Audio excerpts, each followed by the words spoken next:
Hey, so it's me again talking about sleep struggles, sleep battles, my battles.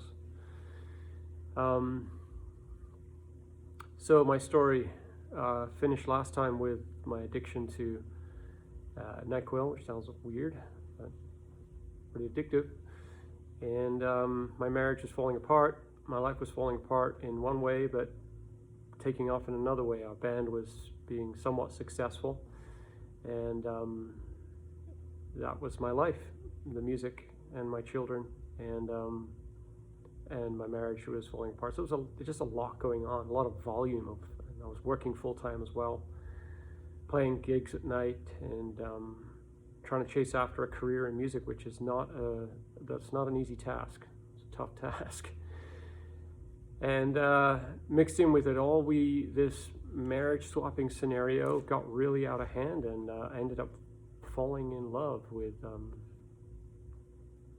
the other person, and that was trouble. I'm not sure if I told you that we decided to swap partners with some of our best friends, but we did. Good idea? Not a good idea. It was like bad. Really bad. Ended in a lot of tears, a lot of pain, and just added to the shit pile. And it feels like what I'm dealing with today is an accumulation of shit. Some of it self-inflicted, and some of it just life. It's incredible what we can put up with, like you get people that go to war and have PTSD and see all kinds of atrocities, kids having their legs blown off and all kinds of darkness. And when you're in the midst of the fight, you just walk on, you do it, you do what it takes to do your job, right? And it feels like in life, we do what it takes to do the job. And it's not until afterwards that soldiers come back and realize that they're a disaster of a mess and they need fixing, and they have PTSD and anger issues and all this stuff because it goes in and it has to come out. It just has to. And it will come out in a million different ways. And not many of us are really, really good as dudes, especially at processing and talking. And I don't think that that's what happened to me. I just kept on fighting because I had to do what needed to be done. And I've always been a fighter, not with my fists, but with life. I just push through impossible situations, make me come on fire. And the best comes out in me, but sometimes you're overcoming, right?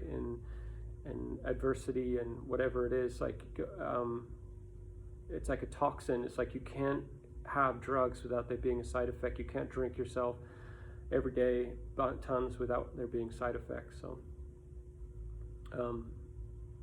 yeah. And I'm trying to cast my mind back. So my marriage fell apart, and ended up living in a different apartment, and so hard on me watching my kids go through that kind of pain.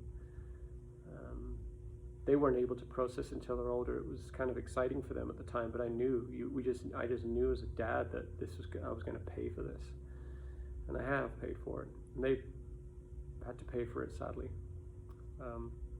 But it is more common than not these days. I guess something has to make you strong in life, right?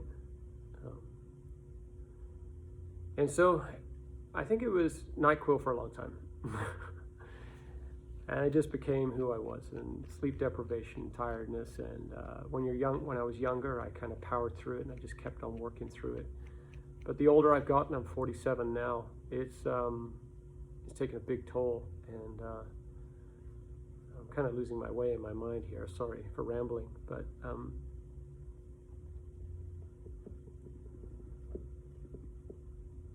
yeah, it feels like it defines who I am. Like I said in the last little video there, it becomes you. It's almost the first thing that people see before your face. It's like, hey, I'm Joby, and I struggle with sleep. Hi, I'm Joby. Yeah, sorry, I'm tired. I don't sleep. How's it going today, Jobs? Oh, I'm tired. And I hate that. I hate that. And the hard thing is that, maybe it's a good thing. It's a good thing that I remember that it used to be great and there's this point and now it's bad. And I don't know how to fix it. And one thing that I think that I've done well is I've tried just about everything I can that's come across my way. I've tried therapy, tried hypnotherapy, I've tried every kind of different natural sleep drug that there is. I've tried antidepressants. I've tried the bad ones so often, which I'm still fighting right now. I'm a healthy eater. I work out. I go to bed early. My sleep hygiene is textbook. And I still struggle. And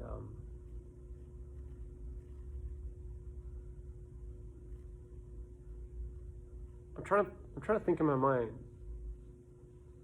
what to say, because I hear this voice and says, what are you doing? This voice is telling me to shut the fuck up.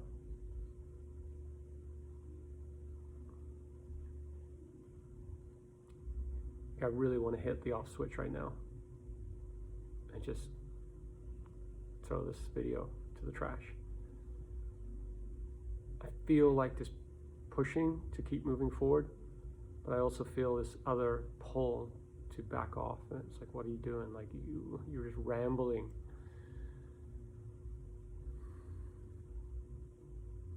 I'm trying to map out in my mind the kind of best way to do this, how to be efficient. Maybe I just talk, right?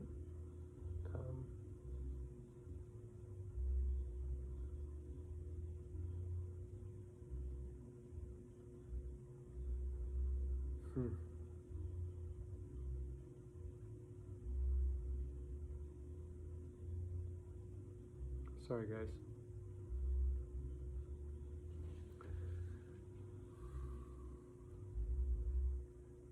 I think part of the issue when you sleep deprived as much as I am, there's a lot of madness that goes on upstairs, and sharp noises hurt. Multitask, like if I'm looking at a book or a phone or whatever, an email, and my kid asks me something, I can't multitask. I'm just like, it makes me freeze in pain almost.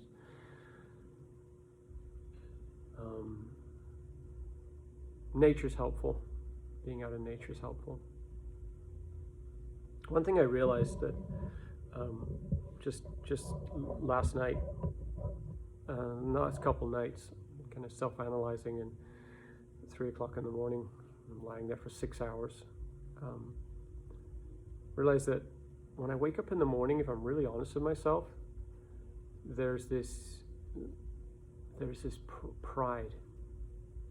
It's like, yeah, you slept the worst, and you're so fucking good at not sleeping. And that's the ego, because even if it can make you feel like losing is winning, that's a win for the ego. And like I said, I haven't quite unraveled the ego, and I wouldn't consider myself any type of voice on knowing all in the ins and outs of ego. But the little I have understood recently is that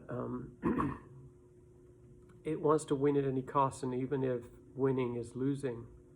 And I actually talked to my ego last night. I said, hey, if you want to have fun with me, the best way is to make me live longer. What you're doing right now is going to shorten my life, and then when I'm dead, you're dead too. So don't you think it's smart just to back off with this tormenting in sleep and all this, and trying to make me, whatever, compete to be the worst sleeper ever in the world, and just torment me in other ways. You can make me competitive or whatever, like you can make me fight that battle. There's some self-talk, I was talking to my ego, but it's true. It's like, if I'm really honest with myself, it's embarrassing to say that, but I woke up and I feel awful and all that, but there's this little tiny thing that's like, yeah, you're going to go outside into the kitchen and tell your wife you had 2 hours sleep and you're going to go to work and fire it and battle through. Yeah! And it's so twisted and dark. But that's the truth of what's going on inside. Part of it, part of the whole thing. It's like this self-destructive battle. It's like, yeah, I can hear this voice sometimes when I look at my bed and I think, man, my bed, to me, looks like a war zone. I'm like, that's the battlefield. Where it should be a place of total restoration and like, hey, fall into bed. I remember that feeling of falling into bed thinking, it feels so good. And no, it's not. I fear it. About this time of day, it's about 3 o'clock, 4 o'clock, I start to think about the night and I start to fear it. And it's this sick thing, you know, where something in your head goes, yeah, it's going to be another shit night, boy. Buckle up. And it just makes you fucking crazy up here. And it's a form of torture, right? I mean, I think in prisons they torture people by depriving them of sleep, and this is a form of torture. And I'm not saying that my problem is any worse than anyone else's, but to me it's my problem, and it's tough for me because it's a phantom that I can't see. Like if I had to amputate my leg, I could deal with that better because I could learn to walk again. But this is this phantom thing that every doctor and everyone I've talked to doesn't have the answer. You can't shake it out of me. You can't. I don't know. I mean, I'm really skeptical. I'm like, can anyone fix it? Anyone? Any therapist fix it? How can you fix this thing here? Is insane. The workarounds that your brain does, it can overcome like incredible things, right? And it can, like I've had major sleeping pills and my mind's told myself, you're not, and I override the sleeping pill and don't sleep through it. It's this mental thing. Anyway, it's very depressing, this subject. These things aren't really connecting. I don't really have a list. I don't really have a format. So I'll stop now. 12 minutes. My phone's about to die. And I might do more of this and I might not, and I might put it in the garbage. But we'll see. I have a hard time tracking. If someone was to ask me questions here, it would probably be easier, but I don't know anyone that could do that. So I don't know. Later.